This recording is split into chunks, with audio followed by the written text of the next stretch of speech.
recién que estaba compartiendo y no estaba compartiendo.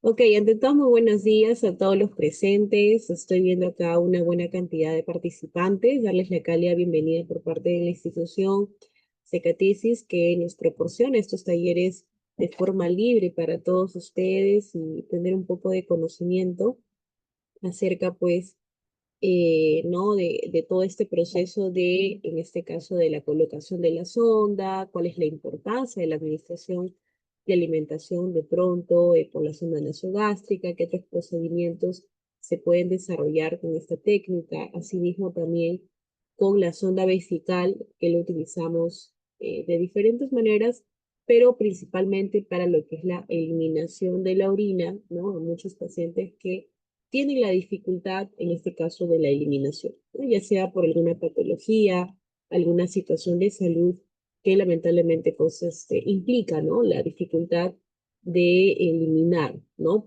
De forma normal por el sistema urinario, ¿no? De forma libre, donde tendríamos que recurrir pues únicamente a este procedimiento, ¿no?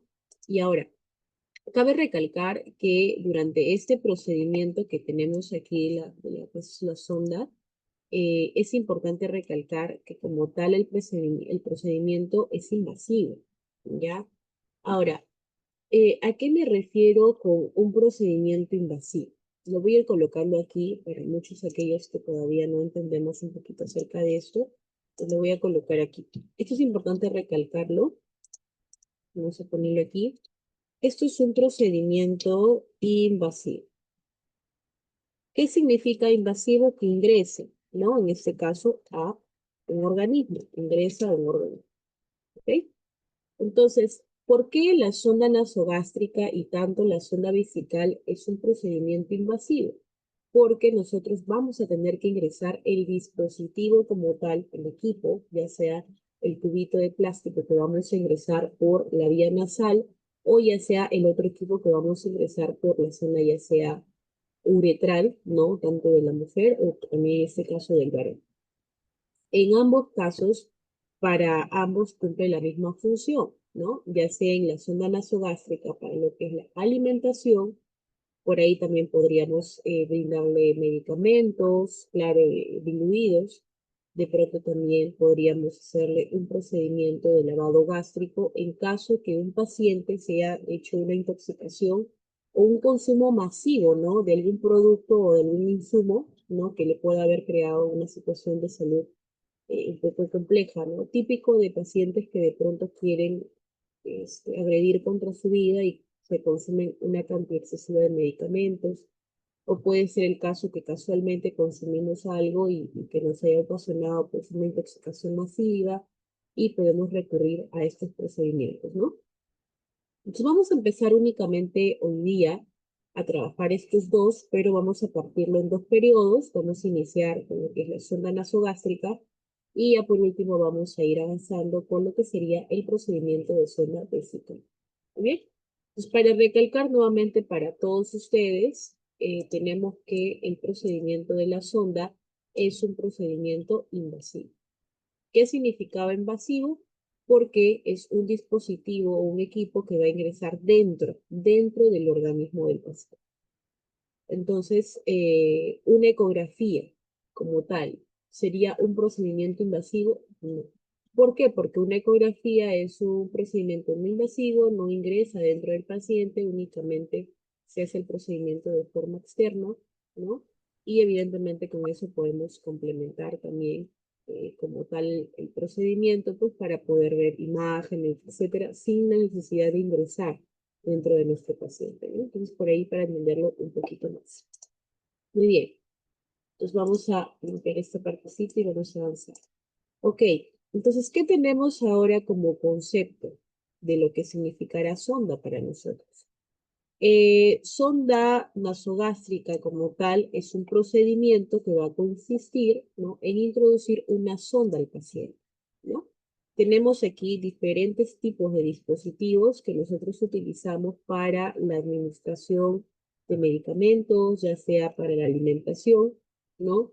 Y normalmente hay diferentes materiales, ya sea, por ejemplo, el PVC, que es el más utilizado, tenemos el siliconado, ¿no? Tenemos incluso otros materiales de otro tipo de calidad que cumplen la misma función. La diferencia por ahí es el periodo del cambio de la sonda y también del daño que pueda causar en el paciente.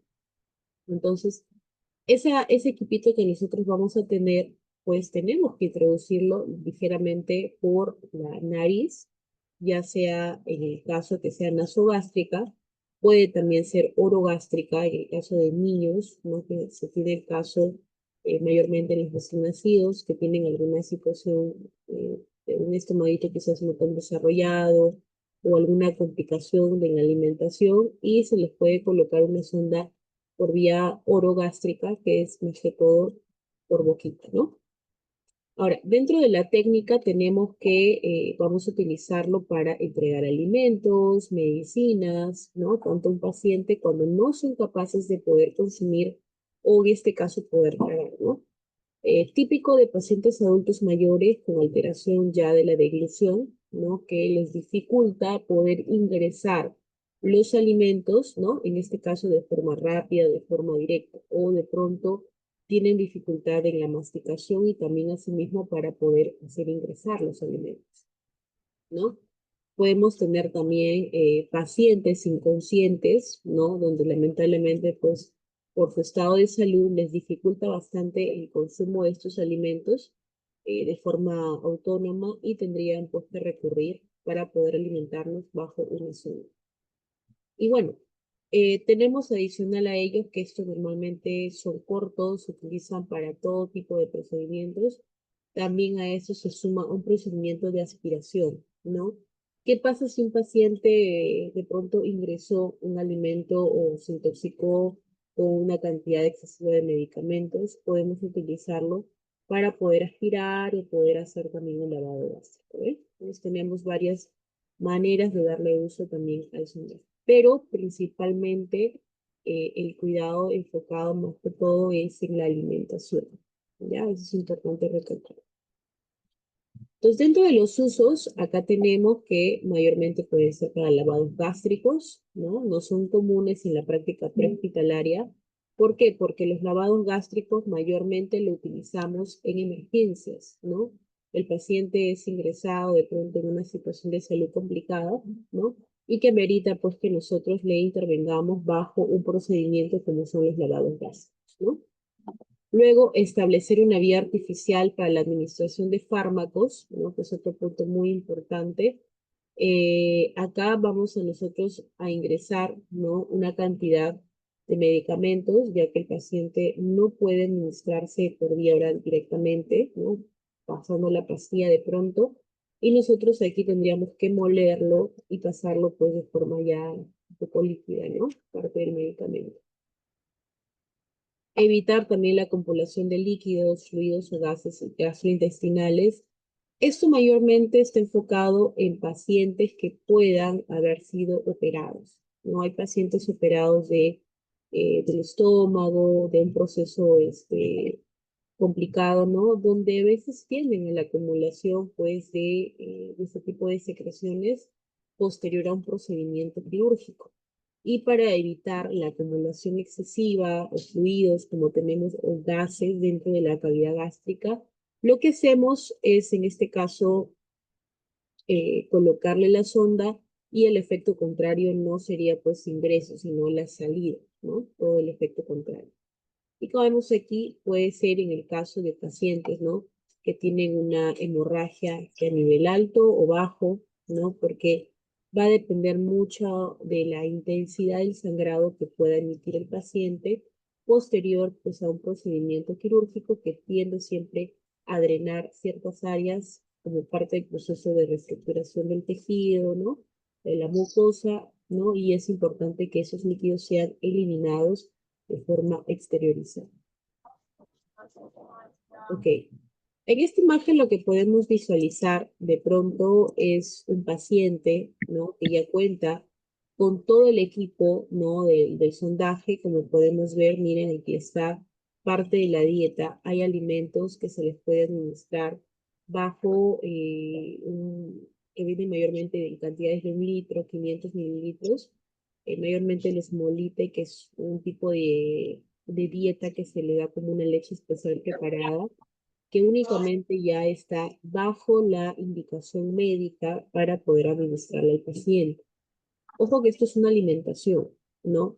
Ahora, cuando ya es una alimentación de por sí indicada, tiene la cantidad de gotas que se le tiene que administrar. Porque normalmente cuando nosotros encontramos pacientes de pronto a nivel hospitalario o ya sea en el domicilio, ¿qué es lo que normalmente sucede? ¿No? Nosotros le administramos al paciente mayormente con la septogeringa, ¿no? Ustedes recordarán, los que ya están al cuidado de pronto de algún pacientito, ¿no? Que la septogeringa pues es un equipo que nosotros utilizamos como apoyo, ¿no? Para poder en este caso, por ese medio, administrarle sus alimentos al paciente, ¿no? Que puede ser posible, sí, también, pero hay casos donde nosotros conectamos completamente el equipo, como estamos viendo aquí, conectamos el equipo y a goteo lento empieza a ingresar parte de estos alimentos a nuestro paciente. Estos no son preparados de casa, son ya envasados que pueden ser a base de proteínas, alimentos que tengan más soporte para el paciente. Ahora, así como nosotros sabemos algunas indicaciones a qué pacientes podemos darle lo que es, o colocarle lo que es la sonda nasogástrica, también tenemos una serie de contraindicaciones. ¿A qué pacientes yo no puedo colocarle la sonda?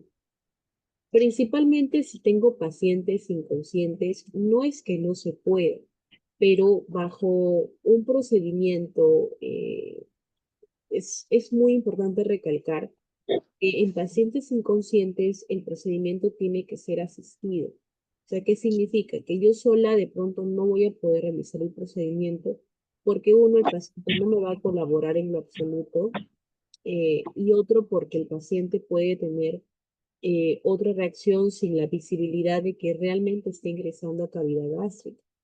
Ahora, una implicancia que nosotros tenemos, a ver sus audios, no sé de quién está con los audios prendidos. Ya. Entonces, no sé, en este caso de la implicancia que tenemos aquí, es más que todo cuando tenemos pacientes, vamos a decirlo así, no, que no te van a poder colaborar, ¿no? Entonces, ¿qué pasa si yo lo quiero realizar sola? Probablemente yo quiero hacer lo que ingrese a cavidad digestiva y lamentablemente durante el procedimiento se fue, ingresó a cavidad, en este caso a los pulmones. Esto para nosotros es un riesgo. Entonces, en la técnica que nosotros utilicemos para la administración, tiene que ser una técnica adecuada, tiene que ser una técnica que evidentemente nos asegure que el procedimiento que estamos desarrollando es el correcto, ¿no? Y que es el más óptimo. Entonces, por ahí hay que tener un poco de cuidado y también un poco de cautela durante la colocación del equipo, ¿no? Ahora, ¿qué pasa si yo tengo pacientes que tienen varices esofágicas? Las varices esofágicas son casi similares a las ulceraciones que se crean a nivel de la cavidad del esófago. Entonces, al yo tratar de ingresar, ¿no? El equipo, puede ser que estas varices ocluyan un poco el espacio por donde yo tendría que ingresar o de pronto lesione un poco de las paredes donde se encuentran las varices y podría inducir a lo que sería un sangrado o una hemorragia interna. Entonces es un poco complicado colocar a un paciente que pueda tener ciertas características, ¿no? Luego, pacientes con fractura de los huesos de la cara, porque una técnica correcta que normalmente yo utilizo y que evidentemente hace que con mucha seguridad nosotros ingresemos correctamente el equipo, es que la técnica normalmente es que la cabecita del paciente tiene que estar hacia adelante, un poco, un poquito hacia adelante. ¿Por qué no recomiendo que el paciente a la hora de la colocación esté con la cabeza hacia arriba al 100%? Porque va a suceder que a la hora de yo querer intentar colocar, nosotros en primeros auxilios, que la técnica que utilizamos, por ejemplo, para la apertura de la vía aérea, ¿no? Que es un procedimiento mayormente que utilizamos para apertura de vía aérea en un paciente que está sufriendo pues, un paro cardíaco, etcétera. ¿Qué es lo que nos dice? Apertura de vía aérea y levantamos la técnica frente mentón y elevamos la cara. Y de esta manera, ¿qué es lo que estamos propiciando? Apertura de vía aérea. Entonces, si yo realizo apertura de vía aérea, ¿qué es lo que va a suceder? Evidentemente, voy a tener el problema de que al ingresar el equipo vaya a ingresar directamente a los pulmones, ocasionándole por falta de aire o mucha incomodidad al paciente, ¿no? Entonces yo lo que digo siempre es de preferencia colocarle con la cabecita un poco hacia abajo, ¿no? Y asegurarnos de que sucluya vía aérea y que ingrese a vía digestiva. Ahora, ¿por qué les menciono esto, chicos? Porque es importante recalcar que, si bien es cierto, un paciente que pueda tener fracturas a nivel de la cara, pues un movimiento, una colocación de la zona mal puesta o forzar el procedimiento puede llegar a implicar una situación muy compleja que lamentablemente podría ser incluso dañina para el paciente. Entonces, la recomendación es que hay que consultar siempre los antecedentes, cuál es el antecedente del paciente, sufre alguna enfermedad, alguna dificultad. Esto es indispensable, ¿ya? Para poder asegurarme de que el procedimiento lo estoy haciendo de forma correcta. ¿Ya? Importantísimo. ¿Qué más? Por ahí estenosis esofágica. Cuando hablamos nosotros de la estenosis esofágica, ay, me dicen que está muy bajito mi audio. A ver, no sé. ¿Me confirma si está muy bajito mi audio? Por los que están aquí, por favor, me indican si se escucha bien o está muy bajito. Muy bajito, doctora. Buenos días. Buenos días. Ya, voy a tratar de acercarme un poquito más. Seguro se está dis- disipando un poquito el audio.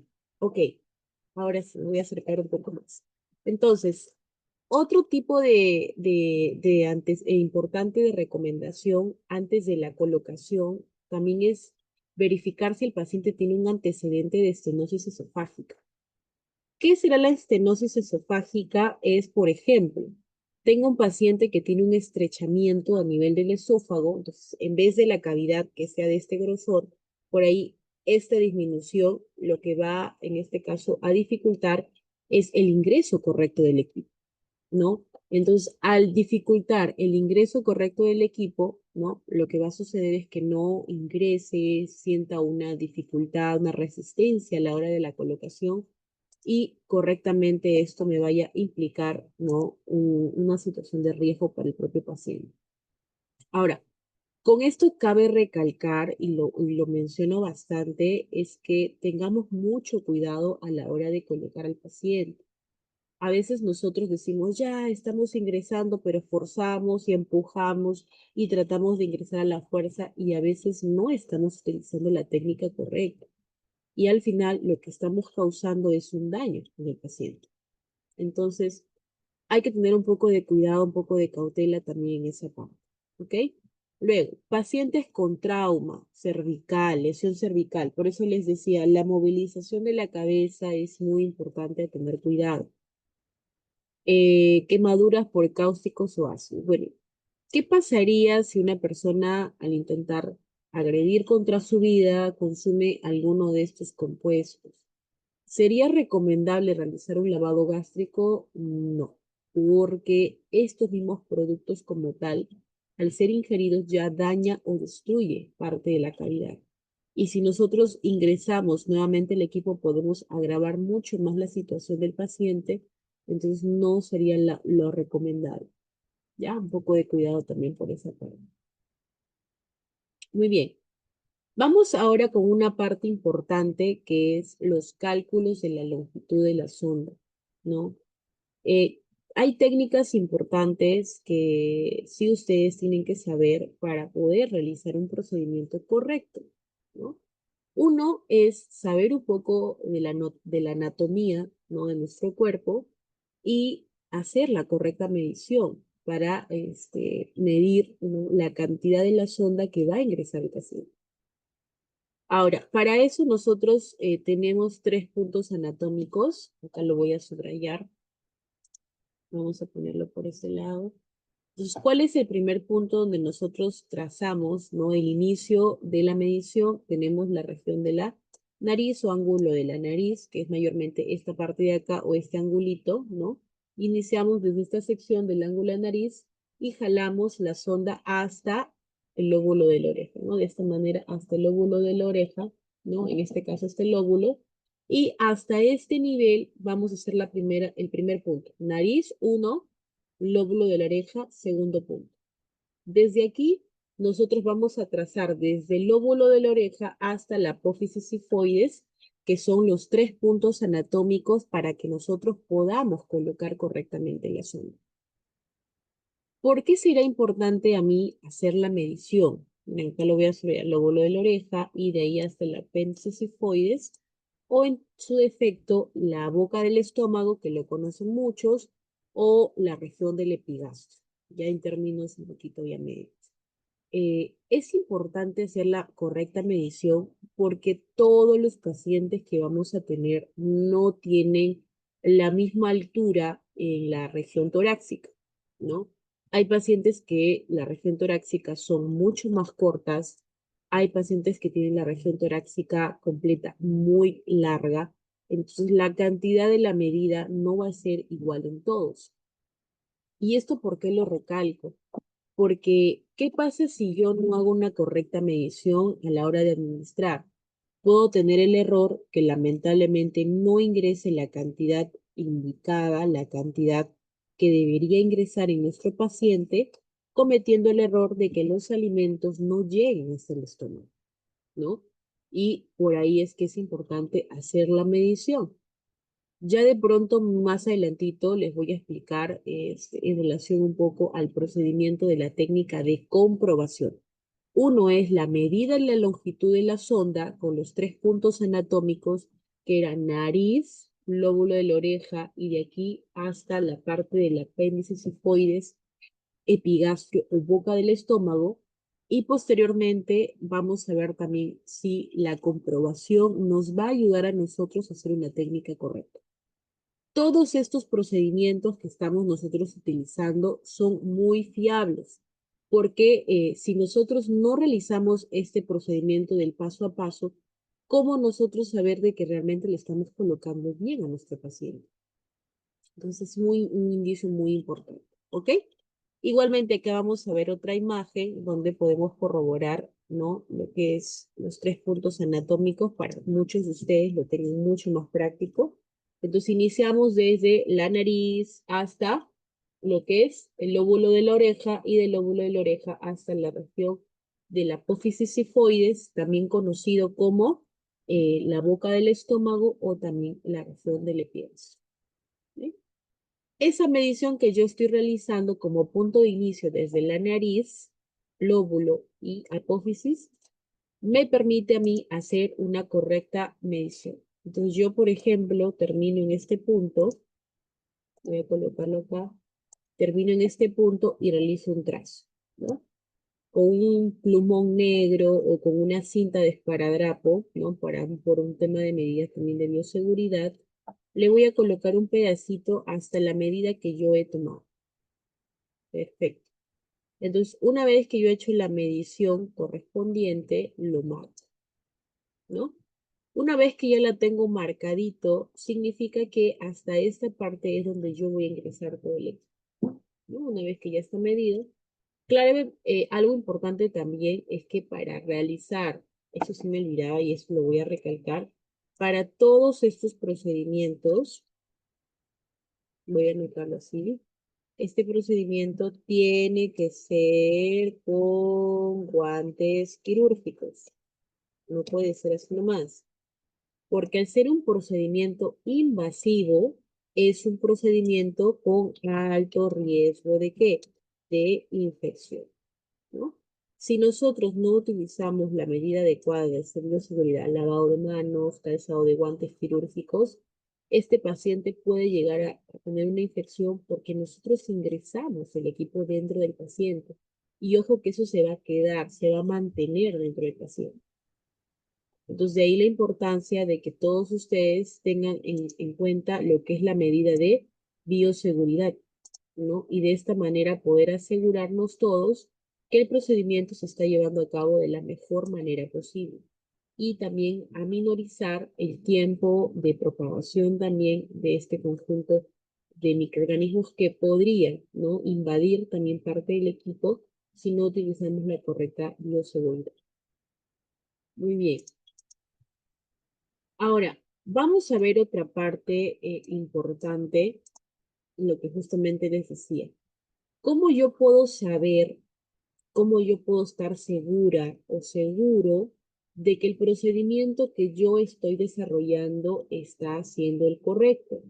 ¿Cómo saber si realmente el procedimiento está haciendo bien, si realmente lo he colocado adecuadamente, si está dentro de la cavidad digestiva o de pronto ingresó a los pulmones? ¿Cómo yo puedo saber? Una técnica bastante sencilla y bastante práctica que lo recomiendo a todos, porque no quiere decir que los demás no se hagan, pero que lo recomiendo a todos en su mayoría, es que hagamos la técnica del vaso con agua. Entonces voy a tener un vasito con agua y lo que voy a hacer es que la sección externa, después de haber colocado la sonda en el paciente, me quede una pequeña porción afuera donde yo conecto con la septojeringa y administro la alimentación. Entonces, esa partecita que se está quedando afuera, lo que yo voy a hacer es esa puntita dentro de mi vaso con agua, voy a sumergir. Entonces, para nosotros ponernos a pensar un poquito, ¿qué es lo que debería suceder si yo sumerjo esa pequeña porción dentro del vaso con agua? Si es que está correcto, o sea, si es que está en el estómago, no tenemos gas, o sea, no tenemos aire como tal, ¿no? Entonces, la técnica es que si nosotros lo sumergimos dentro del vaso con agua, no debería haber burbujas, no debería propagarse burbujas porque no hay esta intensidad de aire, ¿no? Que podemos encontrar en los pulmones. Pero si de pronto en la técnica yo coloco al paciente y empiezo a tener unas reacciones y a la par rápidamente lo compruebo con el vaso con agua y el paciente empieza a presentar dificultad respiratoria y aparte de que empieza a hacer un montón de burbujas dentro del vaso con agua, es porque la técnica está mal. Lo coloqué o ingresó a los pulmones, no ingresó al estómago. ¿Ok?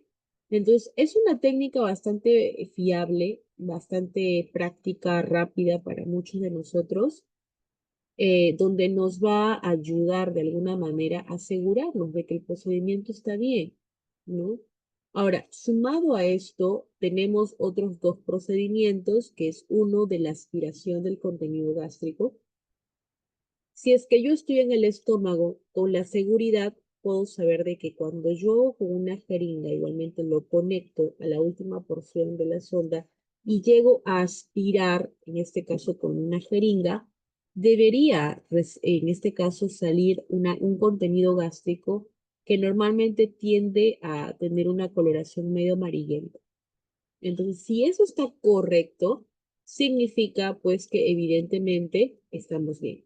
Pero si no sale nada, hay que verificarlo con las demás técnicas, porque al 100% tenemos que estar seguros.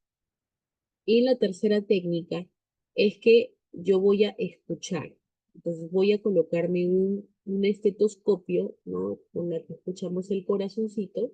Me coloco el estetoscopio, la campanita, lo colocamos en la zona, en este caso de la boca del estómago, donde colocamos en la medición, ¿no?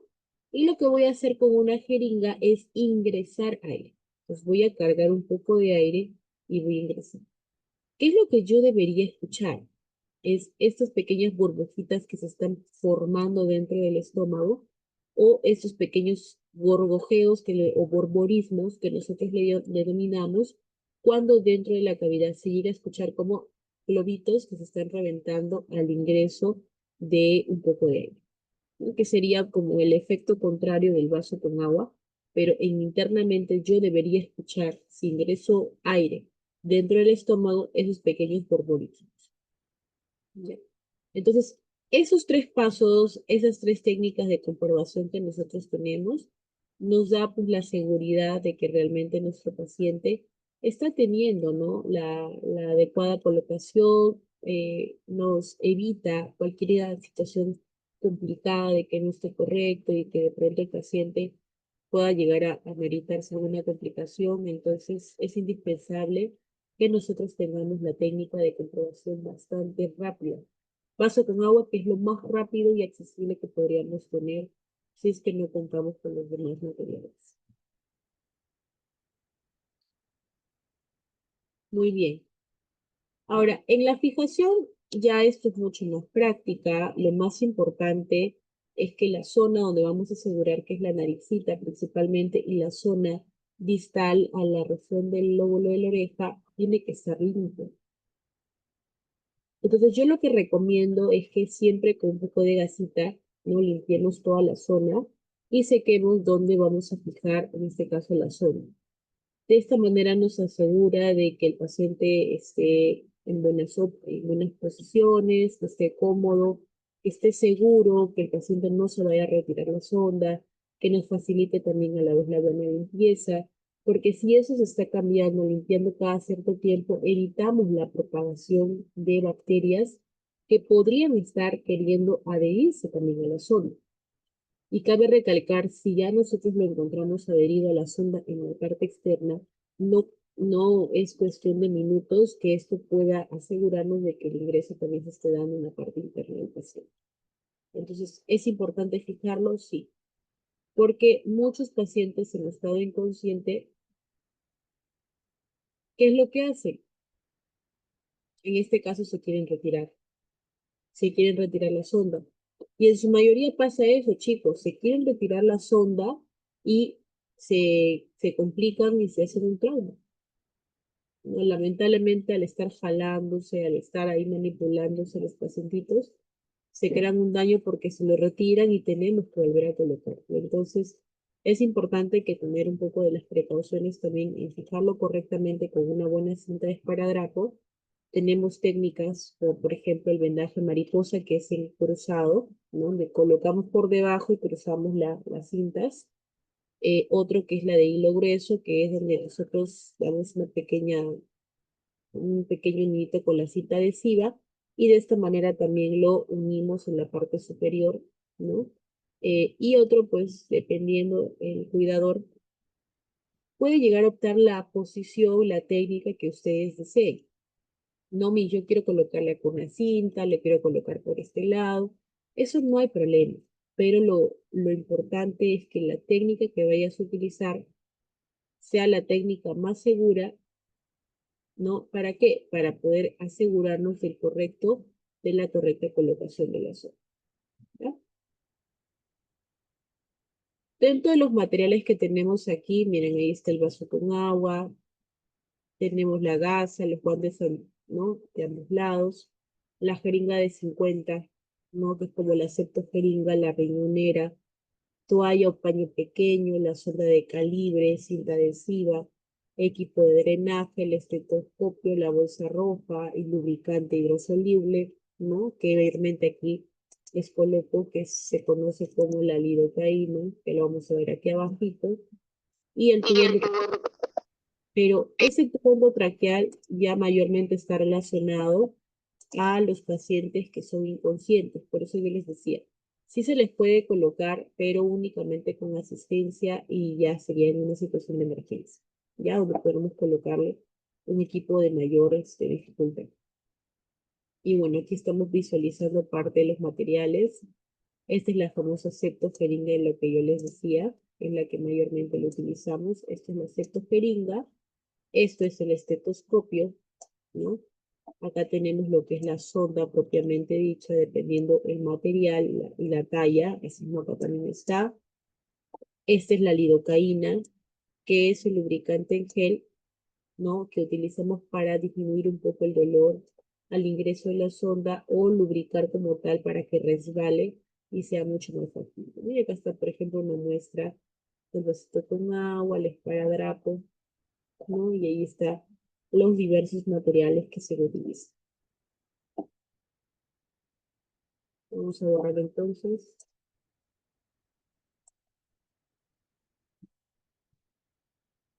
Ok, parte de este proceso, ahorita les voy a proyectar un pequeño videito para ver el proceso en este caso de la sonda nasogástrica. Entonces voy a dejar de compartir por aquí. Voy a compartir un momentito para ver ustedes en este caso. Yo también lo voy a explicar a detalle. Voy a... Ok. Vamos a ver aquí el procedimiento de sonda nasogástrica. Voy a dejar de compartir y ahorita les comparto nuevamente.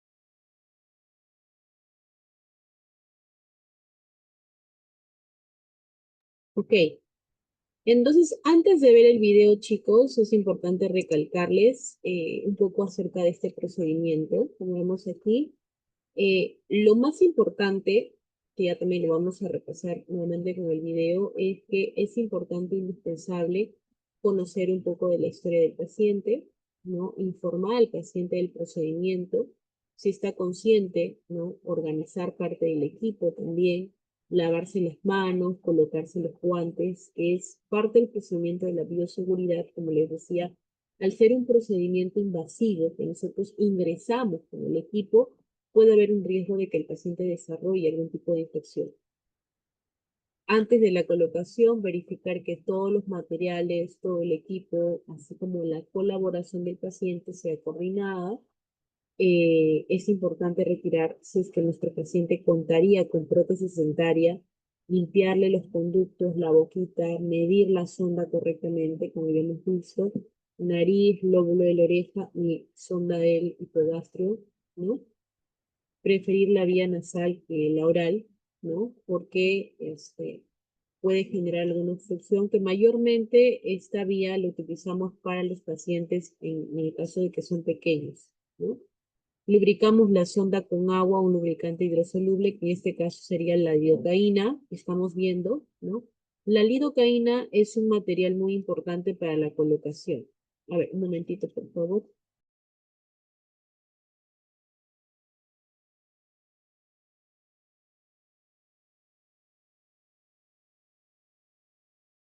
Ok, es importante que nosotros utilicemos el lubricante porque este lubricante nos ayuda, como les decía, a poder hacer que el procedimiento sea mucho más rápido, mucho más factible, que de pronto la sondita resbale con mayor facilidad y evitemos también la mayor lesión de nuestro paciente, ¿no?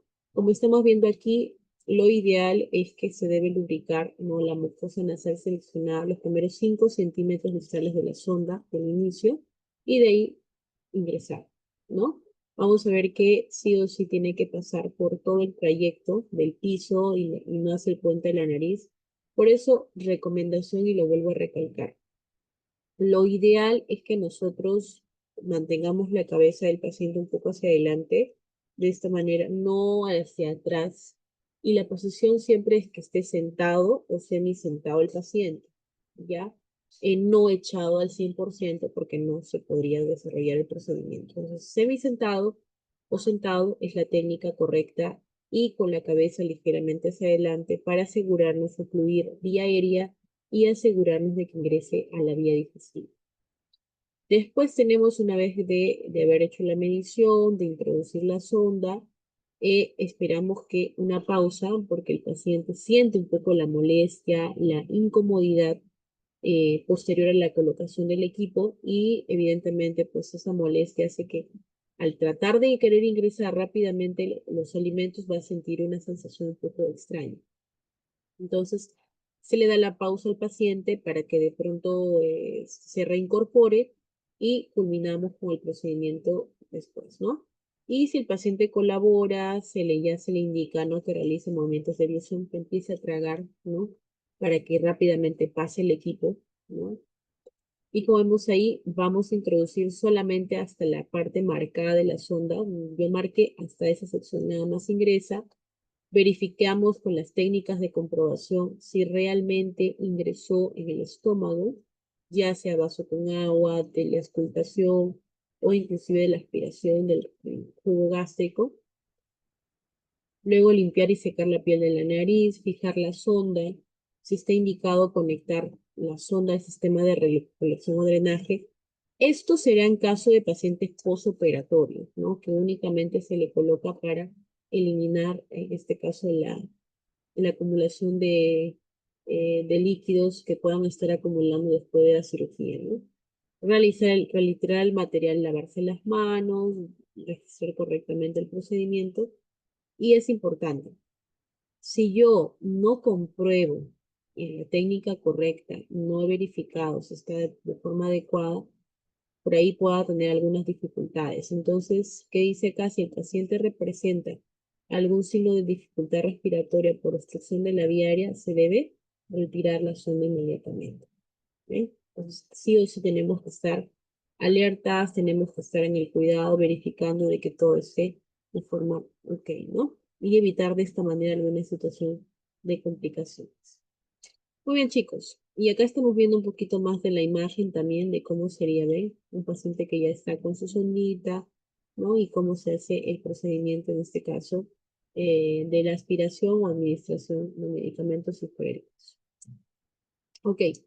Antes de visualizar el video, chicos, les voy a dar una pequeña pausa con un pequeño break, mientras vamos a ir completando lo que son sus datos. Aquí creo que la coordinadora le va a compartir, disculpen, la coordinadora les va a compartir para que ustedes, por favor, completen su asistencia. No sé si se encuentra la coordinación para que pueda reenviar aquí en el chat, pueda reenviar el registro de asistencia.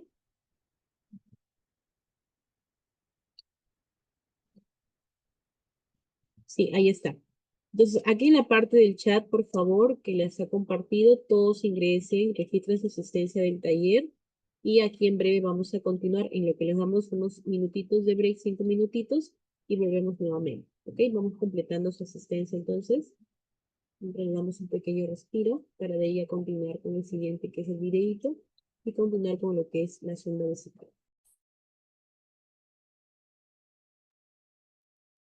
Buenos días, estimadas. Buenos días, licenciada. Soy Estefania del grupo Secatesis.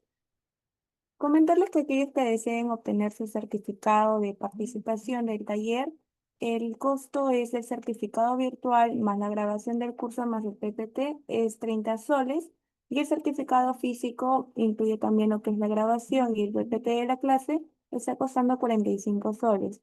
Cualquier consulta o duda puede escribirme justamente en el chat de Zoom, también he apuntado el número de WhatsApp para que pueda consultarme cualquier duda o a través de nuestro grupo de WhatsApp también, ¿sí? Y no olvidarse, por favor, registrar su asistencia, ¿sí? Al taller.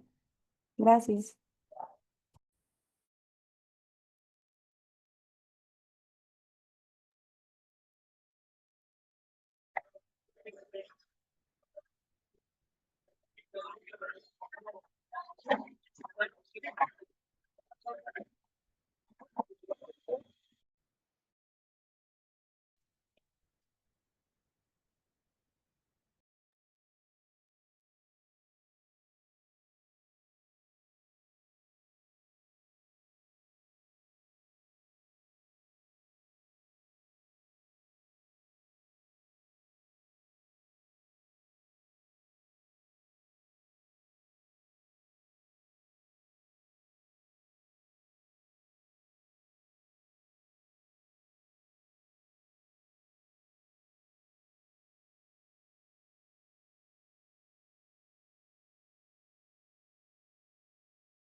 Ok, vamos a continuar ahora sí, creo que ya todos han registrado su asistencia. Vamos a empezar nuevamente.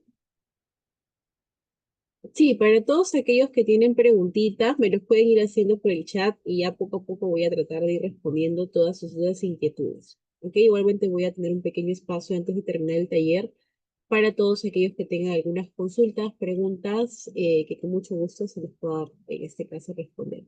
Ok, igualmente me pueden dejar aquí en la parte del chat también y vamos a empezar entonces con un pequeño video que justamente les comentaba para repasar un poquito acerca de lo que acabamos de ver en relación a lo que es sonda nasogástrica, pero ya enfocado en la parte de procedimiento. Ok, entonces vamos a visualizarlo, todos atentos.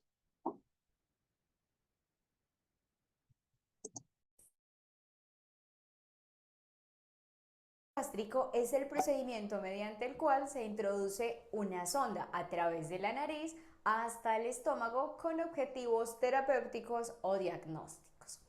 En el caso en que se introduzca esta sonda a través de la boca hasta el estómago, es llamado sondaje orogástrico. ¿Cuál es el objetivo? Las indicaciones, las precauciones y el paso a paso para realizar de manera efectiva este procedimiento. Quédate hasta el final del video para conocer esta y más información.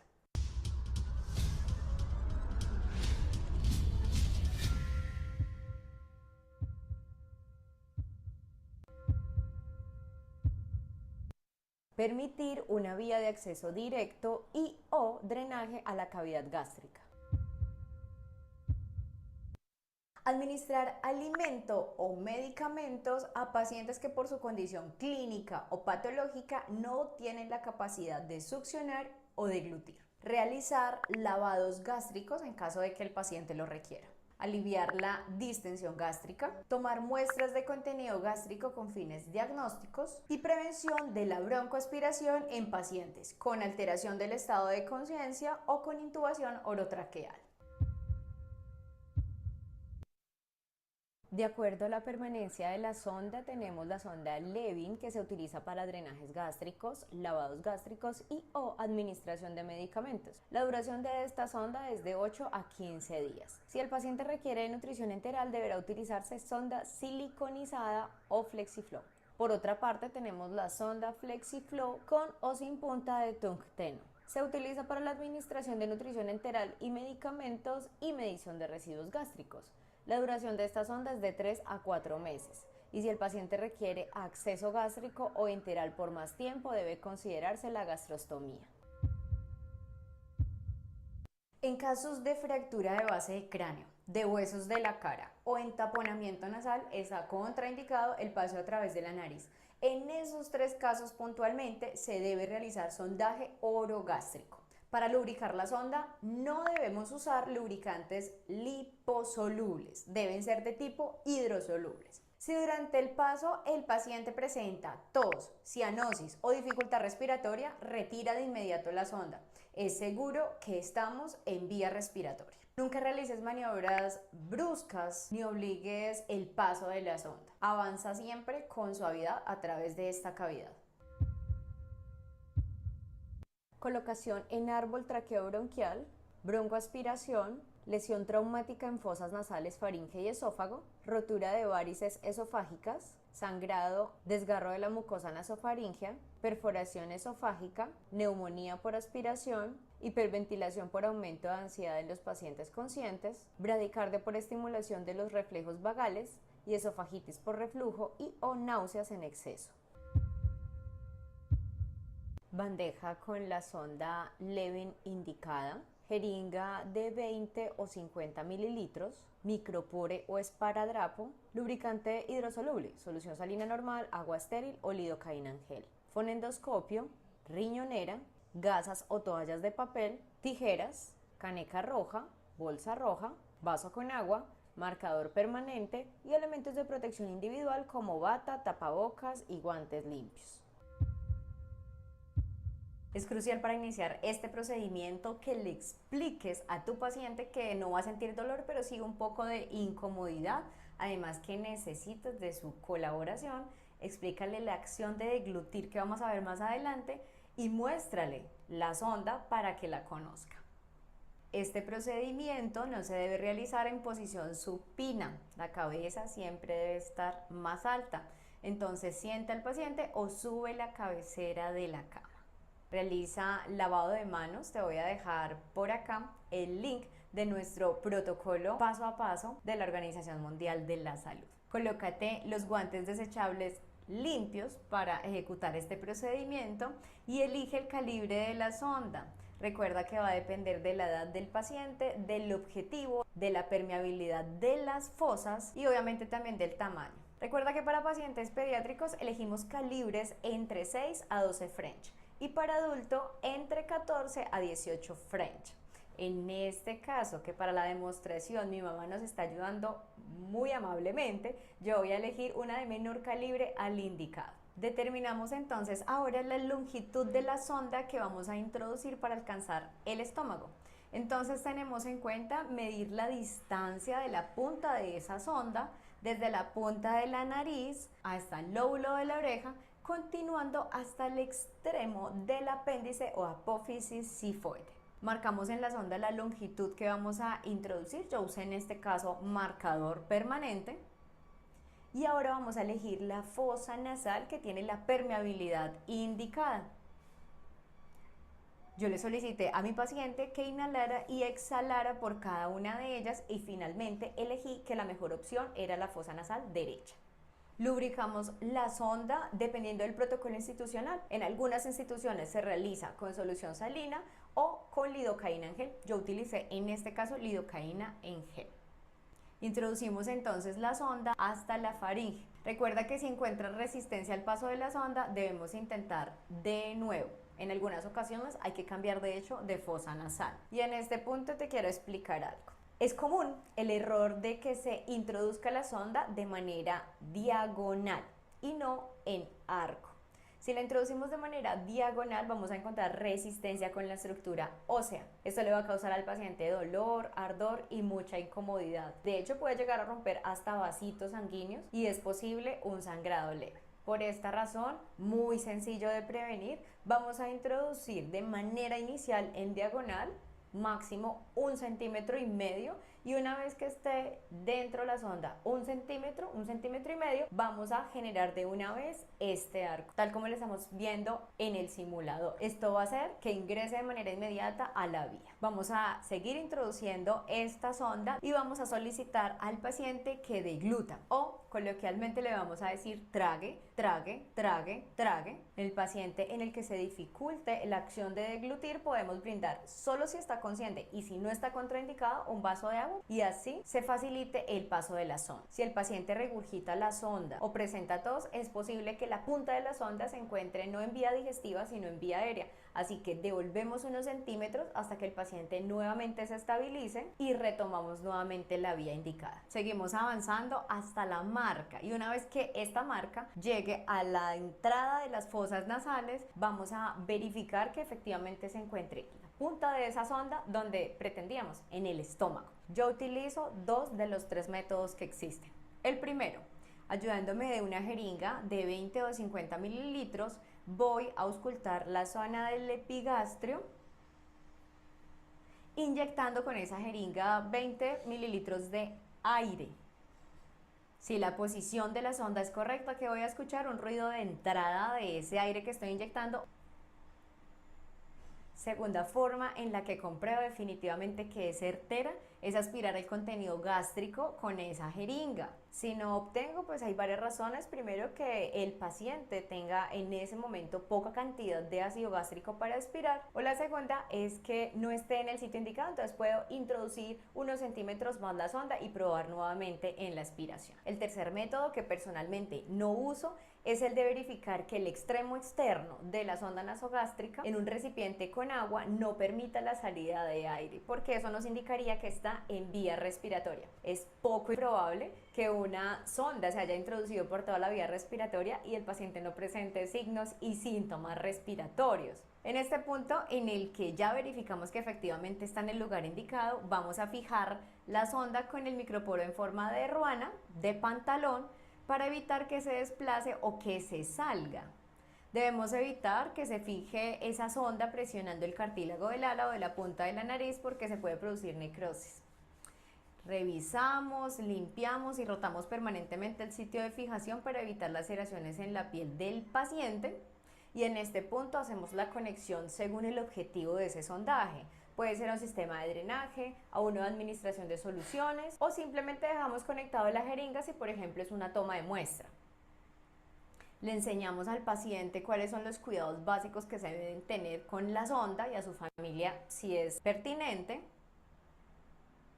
Descartamos los desechos utilizados para este procedimiento según la clasificación y realizamos nuevamente lavado de manos. Por supuesto, antes de iniciar con el retiro vamos a realizar nuevamente higiene de manos. Explicamos el procedimiento también de retiro del paciente, no duele, pero necesitamos obviamente que esté tranquilo y dispuesto para el retiro. Ubicamos al paciente en la misma posición de introducción o semisentado. Pinzamos o clampeamos la sonda para que el contenido que todavía haya en la sonda no vaya a producir un derrame en el momento de la extracción. Retiramos la fijación de la sonda con mucho cuidado de no lesionar la nariz. Solicitamos al paciente que haga una inspiración profunda y una exhalación lenta y retiramos la sonda suavemente con un movimiento continuo y a la vez rápido, pero no brusco. Y obviamente sin forzar la salida de la sonda. Se van a dar cuenta que es un procedimiento muy fluido.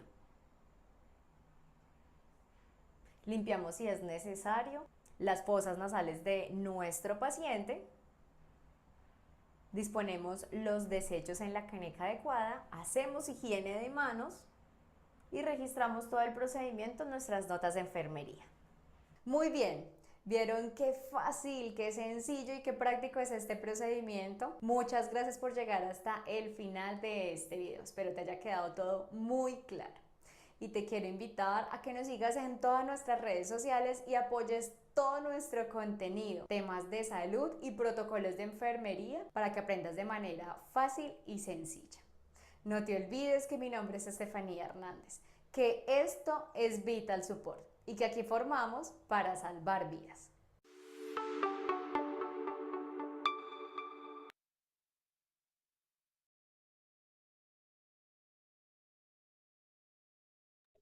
Ok, muy bien. Entonces ya hemos podido visualizar un poquito más acerca del procedimiento, ¿no? Que corresponde pues a lo que es la sonda nasogástrica y la parte procedimental. Muy bien.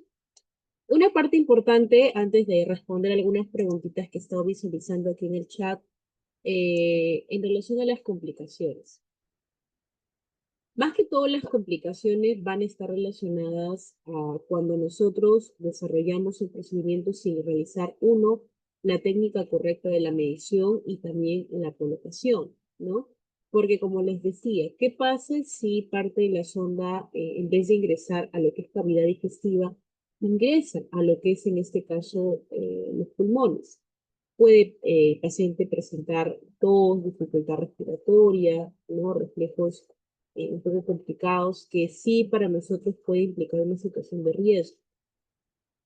Entonces siempre es importante estar alertas en la reacción que tiene el paciente y a esto sumarle también las técnicas de comprobación, que son la única técnica que nos va a verificar de que realmente lo estamos haciendo de forma correcta. Ya, ese es un punto importante que también es de recalcar. ¿Ok? Muy bien. Vamos a responder algunas preguntitas que tengo aquí en el chat en relación a la sonda nasogástrica antes ya de empezar la que es sonda vesical. Y dice Amelia, dice, la alimentación por sonda nasogástrica debe ser lenta y cuánta cantidad de líquido alimento se debe administrar. Claro, muy buena pregunta. Te lo voy a colocar justamente aquí. En relación a la alimentación por la sonda nasogástrica, tiene que ser una alimentación lenta y siempre tiene que mantener una temperatura adecuada. Normalmente la temperatura es pues una consistencia un poquito tibia. Nunca podemos suministrar alimentos fríos porque puede cambiar la estabilidad, en este caso térmica del paciente, lo cual puede provocar una reacción un poco no deseada.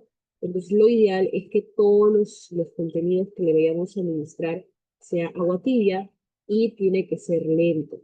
He visto que en muchos casos, cuando le hacen la alimentación por la sonda, tendemos a la situación de generar presión con la jeringa, la septogeringa, ¿no? Cuando viene con un chuponcito y una bolilla, presionamos cada vez que le damos la alimentación y perdemos el enfoque importante que es poco a poco solo tiene que ir descendiendo. ¿Por qué? Porque al nosotros tratar de generar mayor rapidez y presión, lo que estamos haciendo es que ingrese aire al estómago. Entonces hay que tener un poco de cuidado también. Y en relación a las cantidades, no debe de sobrepasar más de 250. Normalmente el periodo entre los horarios mañana, tarde y noche de la alimentación, siempre en la cantidad aproximada es de 250 a 300 mililitros, que es la cantidad aproximada que se le da por dosificación, ya sea por espacio de comida, ¿ya? Entonces, eso es importante porque tampoco no podemos sobrepasar, administrarle más de esas cantidades, porque evidentemente podemos causar algo negativo en el paciente. Los 250 a 300 mililitros es la cantidad aproximada de administración. Ok, otra preguntita que dice Eliana. En pacientes hospitalizados, ¿cada cuántos días se debe realizar el cambio de la sonda nasogástrica en pacientes con sonda permanente en domicilios? A ver, ya. Quiero entender que quieres saber cuánto es el tiempo estimado del cambio de sondas dependiendo del material. Si es así tu pregunta, te respondo. Uno, si nosotros tenemos el material de PVC, que es el más cómodo, que muchos de ustedes a veces lo conseguimos, va a depender por el tema de que hay pacientes que solo lo necesitan por un periodo corto de tiempo, ¿no? Vamos a decirlo así, solamente la indicación son 3, 4 días y de ahí se le retira y ya nunca más. Pero hay el otro caso que tenemos pacientes que necesitan un sondaje ya por un periodo bastante largo por la situación de salud que ellos tienen y es muy probable que tengan la sonda permanente, que mayormente el más utilizado es de silicona, que puede tener una duración aproximadamente entre 2 meses, así. Ahora, el de PVC, que es el más utilizado y el más barato, te doy algunas indicaciones.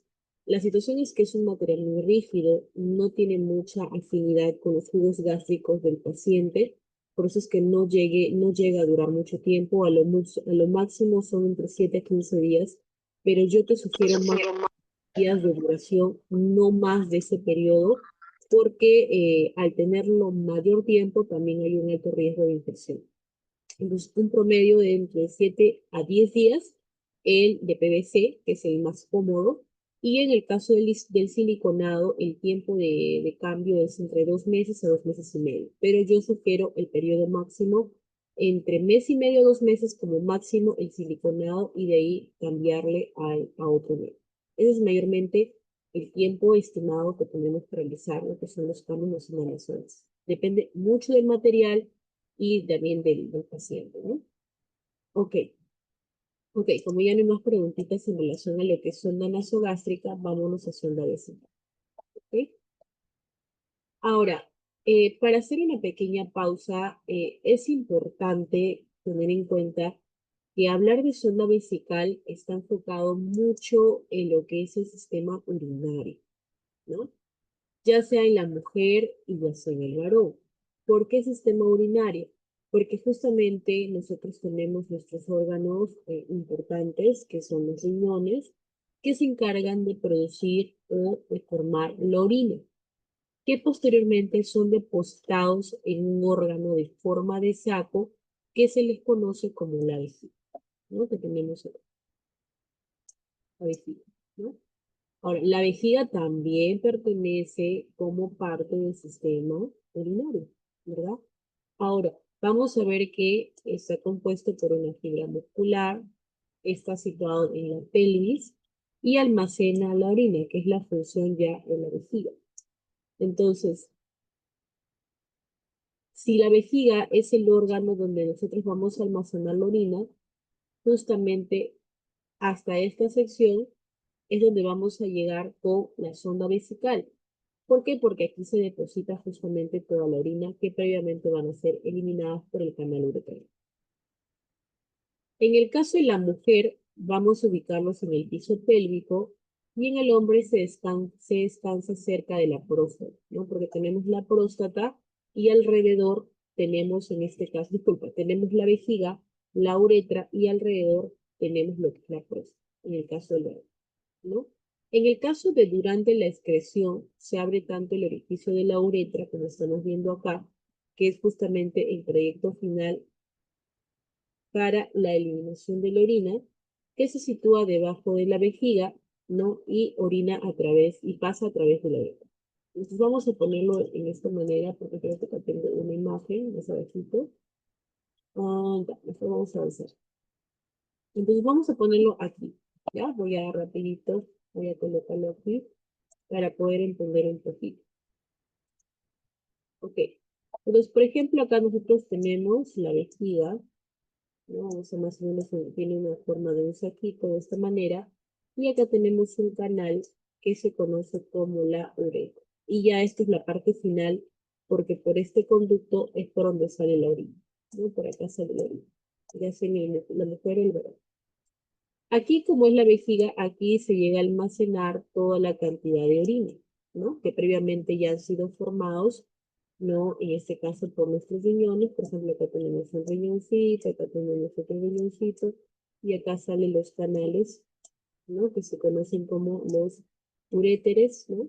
Que de alguna manera, por estos tubulitos, ¿no? Transitan la orina previamente formada en los riñones y llegan hasta la vejiga.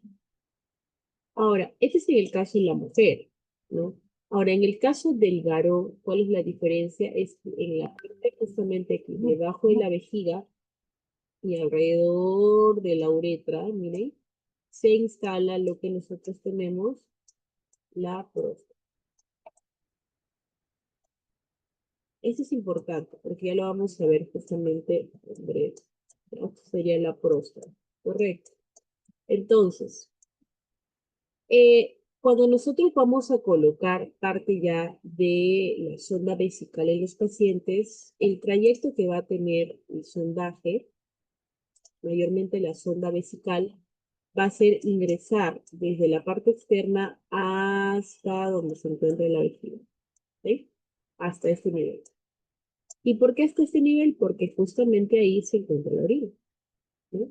Ahora, el trayecto de un varón evidentemente es mucho más largo, que puede llegar a tener hasta los 15 centímetros de extensión de longitud para poder ingresar hasta la vejiga. En comparación de una mujer, ¿no? De una mujer, ¿no? Que la diferencia es que mayormente en una dama, mayormente el tamaño es de, vamos a ponerlo aquí, de a veces de 3 a 5 centímetros, o sea que el trayecto es mucho más cortito. Y de acá también que tengamos la referencia es que las mujeres tengamos mayor riesgo a las infecciones urinarias, ¿no? Entonces, esto les muestro para que ustedes tengan un poquito más de ubicación en la parte anatómica. Ahora, algo importante, ¿qué pasa si un paciente tiene aquí en varón, no? Miren, acá está la uretra y acá está alrededor de la próstata. Si un paciente está con una enfermedad que se conoce como la prostatitis, que es la inflamación de la próstata, esta próstata empieza a acrecentarse, crece de tamaño. Pero el crecer de tamaño lo que empieza a efectuar es una presión a nivel de la uretra, o sea que lo empieza a oprimir a este canal uretral. Por eso, en los pacientes que sufren de prostatitis, ¿cuál es el problema? Es que los pacientes tienen dificultad en la eliminación de la orina. Sienten la sensación de orinar, pero no evacúan. O en su defecto, a veces sale también orina con sangre. ¿Ya? Entonces, es importante que tengamos un poco también de cuidado en esa sección. ¿Ya? Importante. Muy bien. Voy a acercarme un poquito más, voy a apagar mi camarita para acercar un poco más para que me puedan escuchar. Ok, entonces, esto es importante. ¿Por qué les digo? Porque si nosotros tenemos un paciente que cuenta con sonda vesical y tiene la enfermedad de la prostatitis, entonces, ¿qué significará? que en algunos casos existe la prostatitis aguda y existe la prostatitis crónica. Entonces, ¿en qué casos yo sí le puedo colocar al paciente una sonda? Mayormente en una prostatitis crónica, porque es un paciente que ya lo tiene bastante tiempo y que con algún tipo de tratamiento se desinflama y no hay problema. Pero en una prostatitis aguda que se da un cuadro donde la próstata empieza a acrecentarse de un tamaño muy exagerado y genera mayor presión en la cavidad, es muy difícil poder colocarle este equipo y por ahí tendríamos que recurrir a otro tipo de sonda. Entonces, por ahí para que lo tengamos presente. ¿Ya? Ok. Ahora, puntos importantes.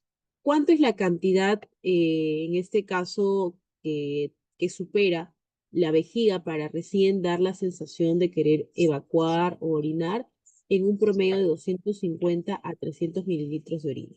Cuando llega más o menos a estas cantidades, 250 a 300, es donde el organismo le dice, ya tenemos que orinar porque ya no podemos retener mucho tiempo.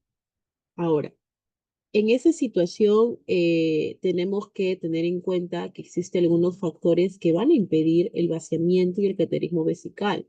Por ejemplo, pacientes con traumatismo, muchas veces se dificulta, en este caso, colocarle la sonda. Pacientes con calidad de ingesta hídrica adecuada, no hay necesidad. La edad, si son jóvenes, pues no, en muchos casos no es necesario, pero dependiendo también la facultad o la situación diagnóstica, ¿no? Alteraciones en el tono muscular, ¿no? Pacientes que sufren con incontinencia urinaria, hipertrofias prostáticas y otras alteraciones degenerativas, pues evidentemente también por ahí podría tener otra complicación. Factores neurológicos, ¿no? Pacientes que lamentablemente ya no controlan esta situación, en este caso de la evacuación, ¿no? Entonces, ¿qué es lo que pasa cuando nosotros vemos que el paciente ya no controla la evacuación, ¿no? La situación se da es que si no controla, ¿no? Evidentemente, pues, tendríamos que colocarle un dispositivo, porque si no le colocamos la sonda en el paciente, ¿no? Lo que va a suceder es que el paciente, pues, vaya a acumular mucha cantidad de orina en el pañal, o si es que tiene el estrés por presión, ¿no? Las úlceras, también en ese caso va a dificultar muchos casos al paciente en la eliminación.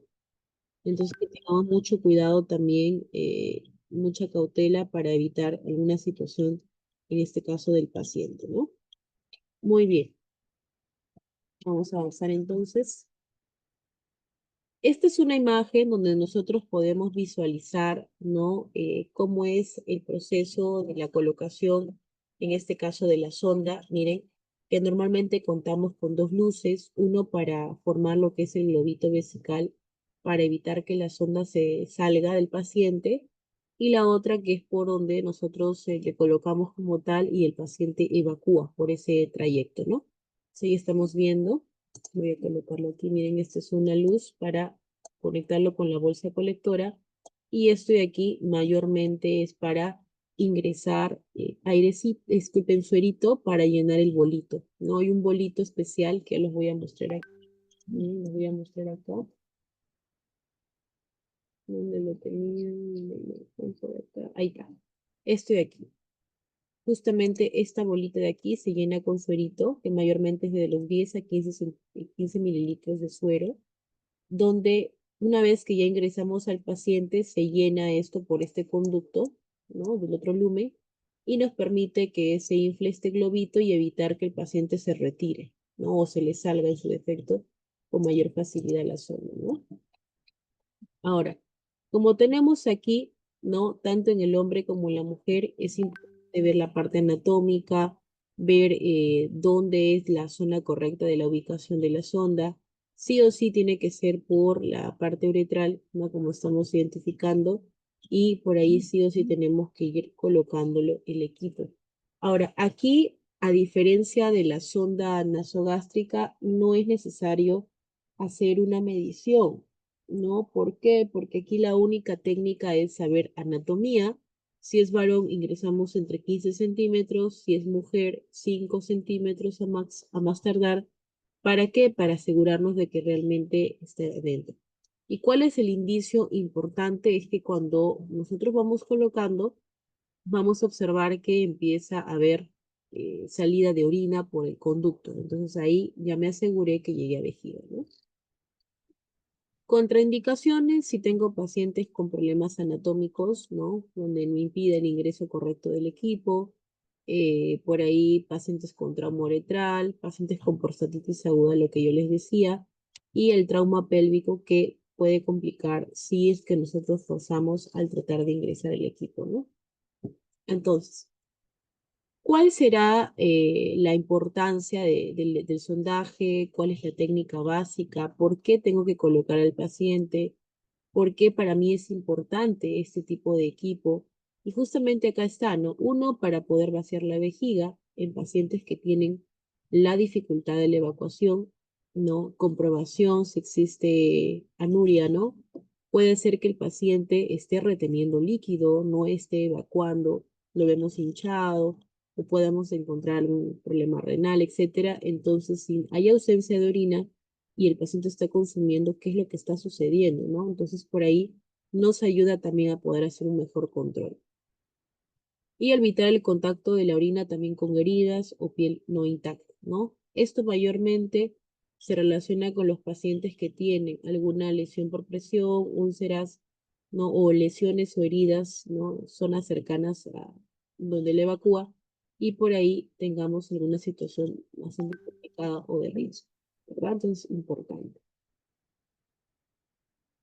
Y bueno, ya en relación a los materiales, similar como la sonda nasogástrica, hay rígidas, semirrígidas, existe la de látex, la de siliconas, ¿no? El tamaño y el calibre. Ahora, algo que me olvidaba en sonda nasogástrica es que mayormente las medidas utilizadas es el número 14 y 16, que son las más utilizadas a nivel hospitalario y son las que mayormente encontramos. En el caso de la sonda Foley, que es la más utilizada, también es la misma medida, que varía entre los 14 y 16. 14 para mujeres y 16 para varones, ¿ya? Ahora, ¿por qué es importante tener el tamaño? Porque hay calibres para niños, que puede ir desde los 8, como también hasta el 30, dependiendo para qué situación se le coloque al paciente, ¿ya? Importante. Y bueno, en el caso del COUDE que tenemos acá, esto es un dispositivo de sonda especial mayormente para pacientes con hipertrofia prostática, ¿no? Que son pacientes que puedan tener la tendencia a desarrollar algún tipo de cáncer, ¿no?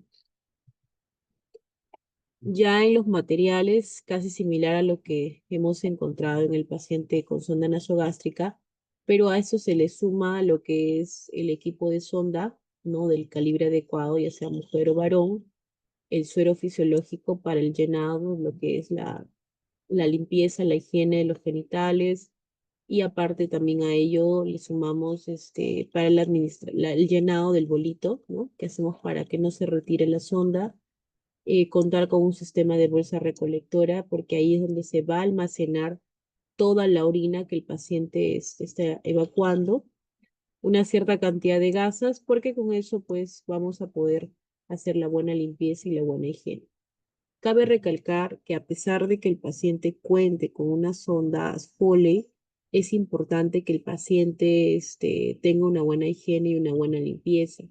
No podemos desarrollar el proceso si el paciente no cuenta con una limpieza, porque por ahí podría ingresar algún agente patógeno y evidentemente provocar, en este caso, las infecciones. Entonces, mucho cuidado cuando son genitales, previamente la higiene antes de la colocación, y aunque la tenga, igual hacerle la limpieza hasta nuevamente hacerle el cambio nuevamente de la sonda. Ahora, el tiempo y el periodo del sondaje es similar al de la sonda nasogástrica. Si tengo el de PVC, ¿no? Que es el que estamos viendo aquí, también el promedio es 15 días, pero yo máximo recomiendo el cambio cada 10 días. Y si no quieres estar lacerando, dañando a tu paciente por estar haciendo el cambio cada cierto tiempo, entonces te recomiendo una siliconada que evidentemente no estarías cambiándole cada tiempo, sino al menos cada 2 meses en promedio. Igualmente utilizamos la lidocaína para que resbale, lubrique y permita el ingreso sin mayor dolor. Y ahí está la bolsa recolectora, que es toda esta parte de aquí, las jeringuitas que vamos a utilizar, los guantecitos, ¿no? La chatita, por ahí para la buena higiene, ¿no? Y la riñonera y también las esponjitas, o en este caso las gasitas, ¿no? Ahí está. Eso es en el caso del varón, ya les voy a mostrar mejor en esta imagen. La posición correcta de la colocación en varones siempre es colocar el pene de forma erguida, como vemos aquí en 45 grados, y previamente hacer la comprobación del equipo si está en buenas condiciones, lubricarlo y posteriormente colocarlo como estamos viendo aquí en la imagen, ¿no? Que nos permite el ingreso directo. En el varón de pronto es mucho más práctico, pero en la mujer, como vemos aquí, es un poco a veces dificultoso porque tenemos dos orificios, uno que es el canal vaginal y otro el uretral. ¿Cuál será para mí el canal uretral? El que esté más cercano, ¿no? Al monte de Venus o a la región del clítoris, que es la región más cercana. Ahí debajo nomás encontramos el canal uretral, ¿no? Y acá está la sonda, una vez que lo ingresamos, de ahí ingresamos el suero y se forma este globito, ¿no? Que vemos aquí.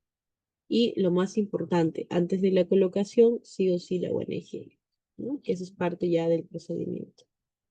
En la parte de complicaciones, es importante recalcar, pacientes con trauma, infecciones urinarias, retención urinaria, tienen más la tendencia a tener esto solamente por tener la sonda.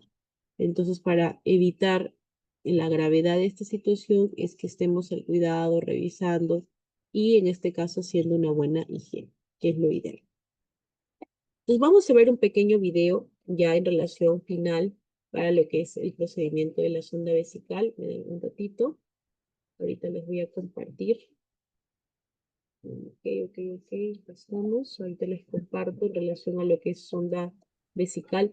Igual, si tienen alguna preguntita que quieran realizarme en relación al procedimiento de la sonda vesical, pueden ir colocando en la parte del chat antes de culminar el taller, para de igual manera tratar de apoyarlos con algunas.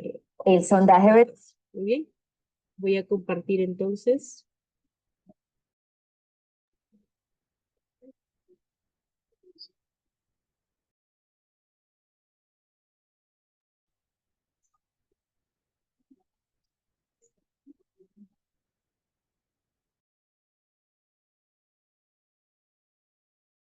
Vesical es la introducción de una sonda a través del meato uretral hasta la vejiga, con fines diagnósticos o terapéuticos. Y este sondaje vesical puede ser de tres tipos: intermitente, temporal o permanente.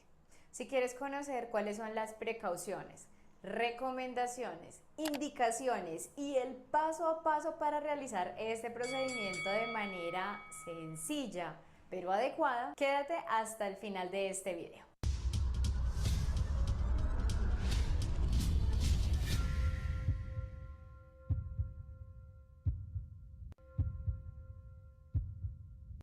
En este tipo de cateterismo vesical introducimos la sonda, que generalmente la usada es esta Nelaton, semirrígida, con una punta recta, y que después de la introducción y de tomar la muestra o desocupar, por ejemplo, la vejiga, la retiramos de manera inmediata.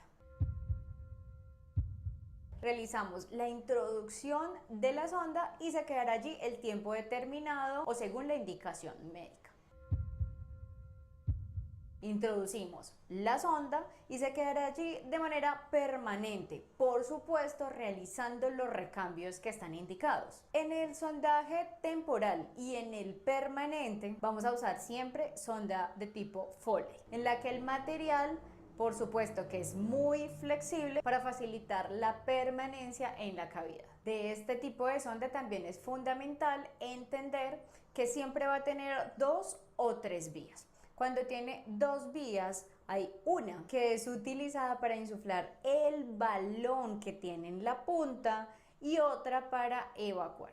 Y tenemos una de 3 vías en la que uno es para insuflar el balón, otra para evacuar y otra para administrar soluciones. Cuando entendemos la diferencia entre los tres tipos de cateterismos y entendemos la diferencia entre las sondas que usamos, entonces confirmamos. Cateterismo intermitente, usamos sonda Nelaton, que realmente no tiene un mayor peligro.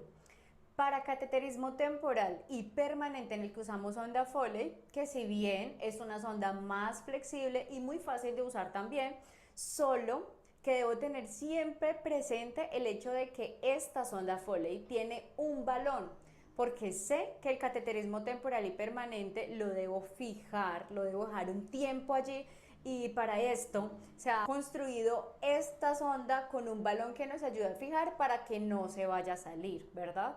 Ni por los propios medios del paciente, ni de manera automática. Entonces, ¿qué tiene en la punta? Vamos a hacer la demostración de manera previa porque me parece fundamental entender ese riesgo de traumatismo que tiene. Este balón, fíjense, que queda insuflado en esta punta.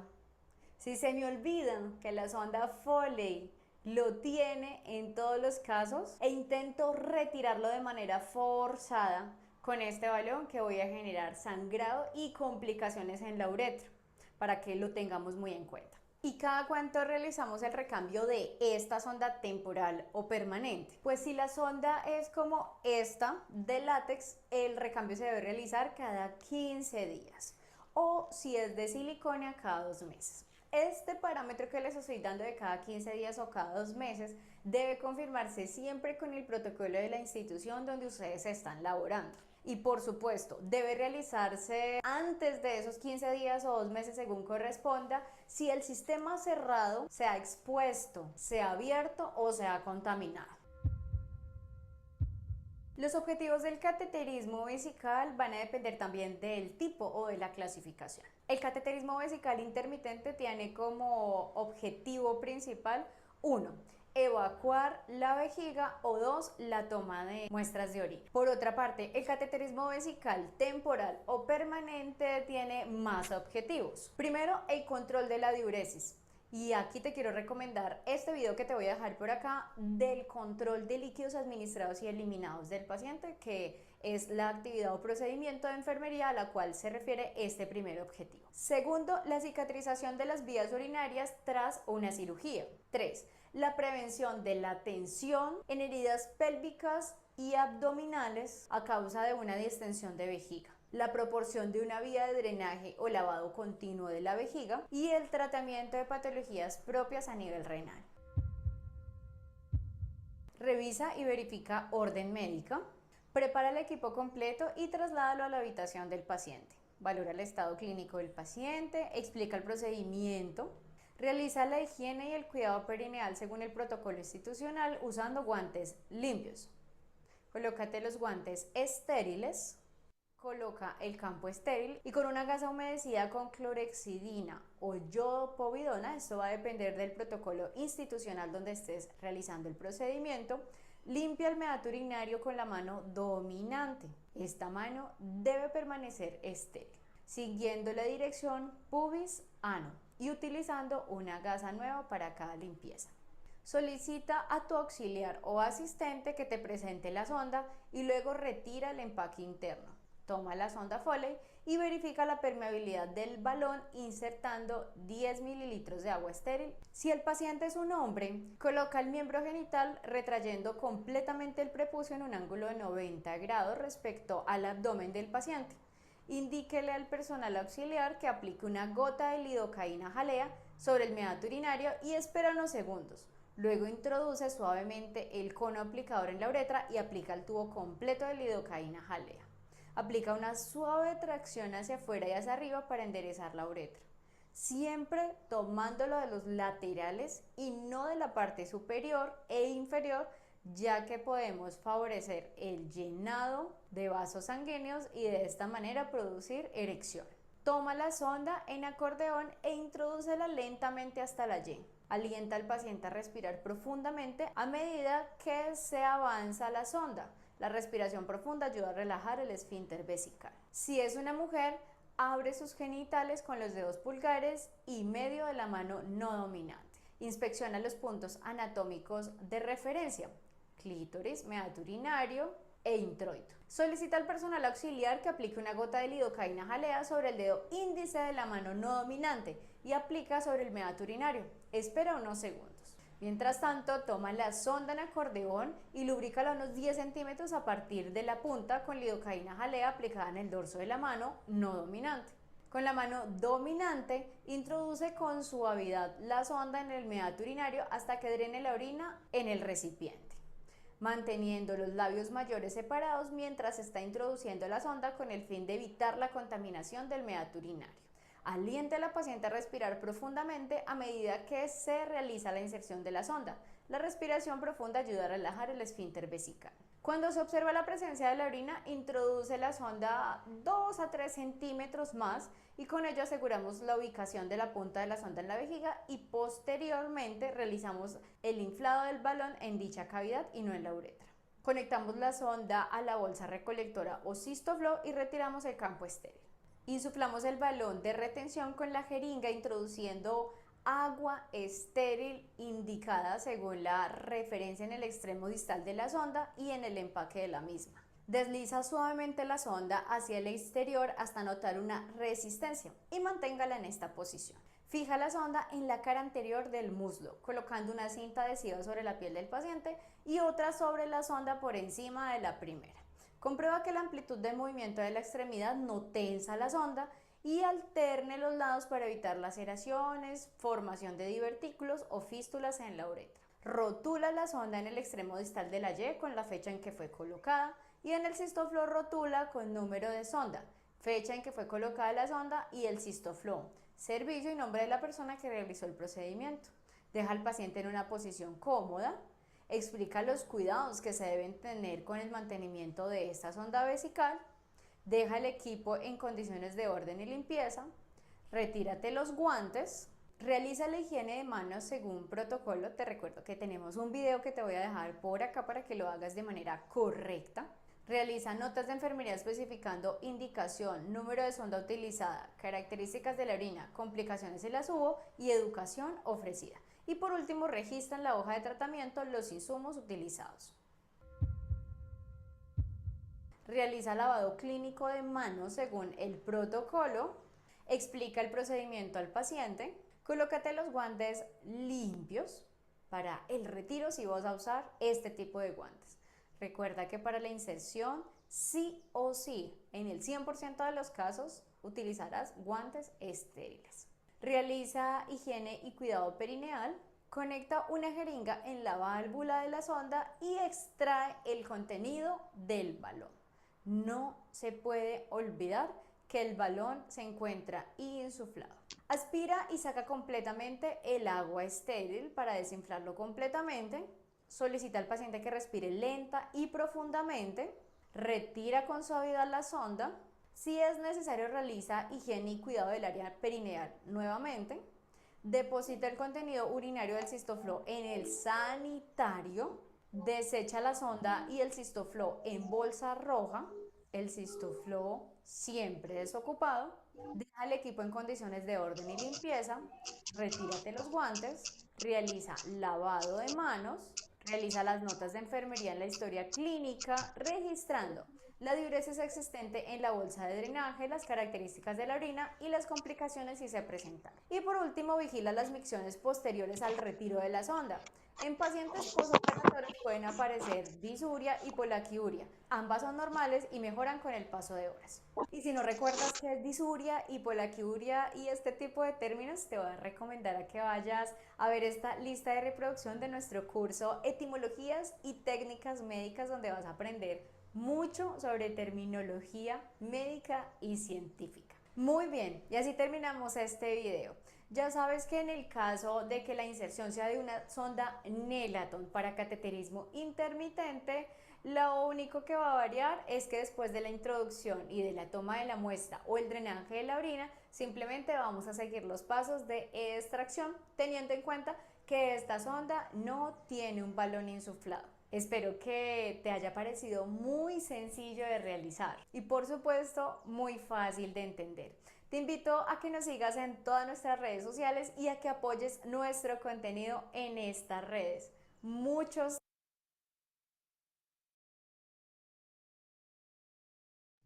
Ok, muy bien. Entonces, como ya hemos podido visualizar un poco más del procedimiento, ¿no?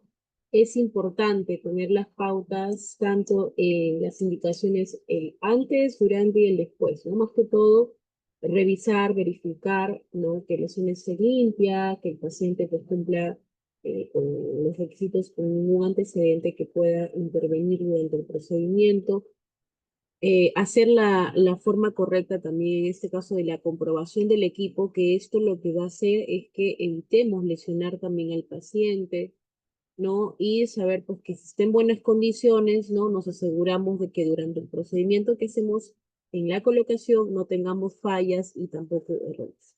¿Ok?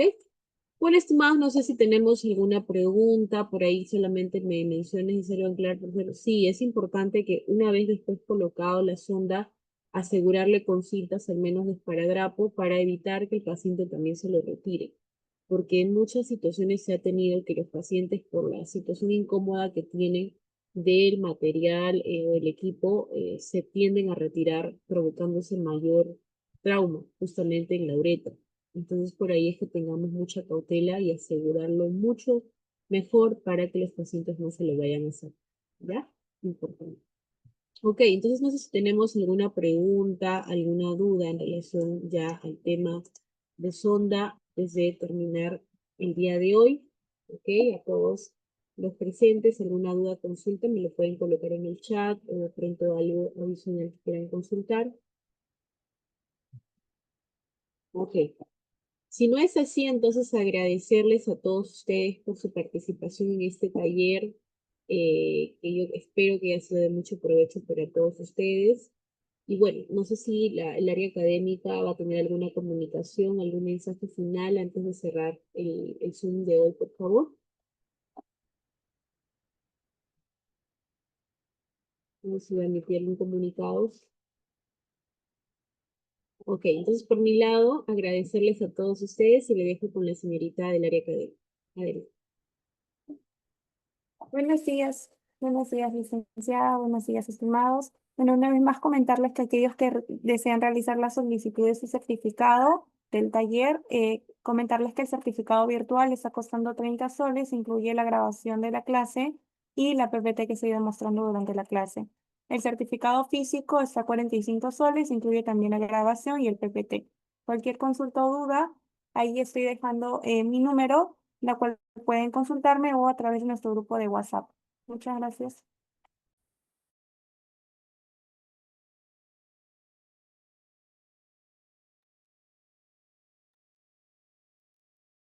Buenos días, disculpe. Sí, buenos Buenos días. días. Sí, señorita, una consulta. ¿Cuándo va a haber el taller de Botox? Sobre los talleres respectivos se estará informando, pero a través de lo que es el WhatsApp, ¿sí? Para poder informarles sobre las fechas y todo ello. Muchas gracias.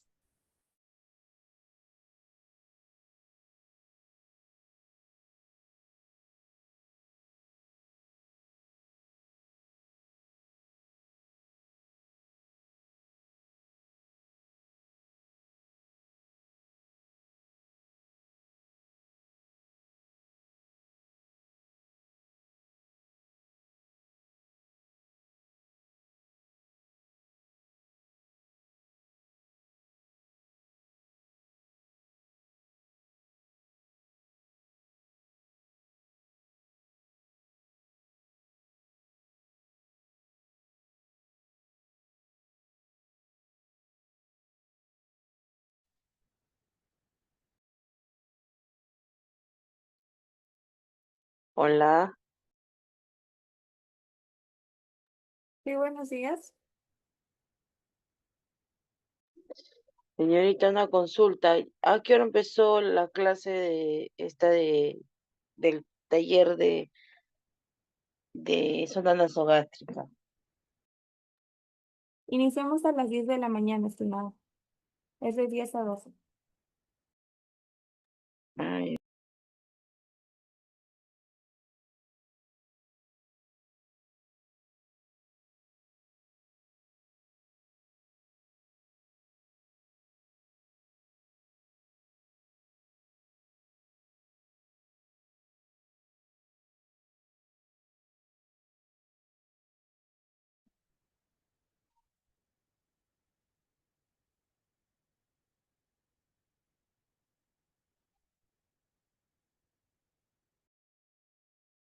En Almanzor. En Chiclayo. Sí, en Chiclayo, sí, yo tengo mi papel ¿Y a quién la va a llevar mucho. la camuchita?